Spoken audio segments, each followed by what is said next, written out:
അതെ, നമ്മളിന്ന് ഗുരുവായൂർ അമ്പല നടയിലാണേ.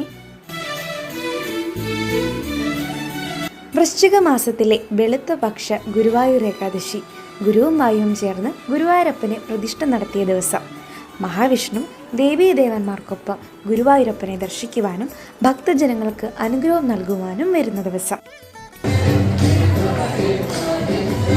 വരുന്ന ഡിസംബർ 1 ഗുരുവായൂർ ഏകാദശി. അതിനോടനുബന്ധിച്ച് ഗുരുവായൂരുള്ള പ്രമുഖ വ്യക്തി, വ്യവസായ സ്ഥാപനങ്ങൾ, സംഘടനകൾ ഏകാദശി ഗംഭീരമാക്കുവാൻ ചുറ്റുവിളക്ക് വഴിപാടായി നൽകുന്നു. നവംബർ 1 മുതൽ ഇത് ആരംഭിച്ചു. അപ്പോൾ നവംബർ 5-ാം തീയതി പോസ്റ്റൽ ഏകാദശി വിളക്കായിരുന്നു. അതിൽ പങ്കെടുക്കാൻ നമ്മുടെ ചിലമ്പിൻ്റെ 2 കലാകാരിമാരുണ്ടായിരുന്നു. വൈകിട്ട് ഒരു 5:30-6 മണിയായിരുന്നു ടൈം കിട്ടിയത്. പക്ഷേ ഏകദേശം ഒരുങ്ങിയൊക്കെ പ്രോഗ്രാം സ്റ്റാർട്ട് ചെയ്തപ്പോഴത്തേക്കും 7 മണിയോളായിട്ടോ. നല്ല സമയമായിരുന്നു, അതുപോലെ നല്ല തിരക്കും ഉണ്ടായിരുന്നു. ആദ്യം നമ്മുടെ സ്വന്തം തന്നെ ചേച്ചിയുടെ പെർഫോമൻസ് ആയിരുന്നു കേട്ടോ. അത് കഴിഞ്ഞ് മിത്ര ചേച്ചിയുടെ പെർഫോമൻസ് ആയിരുന്നു.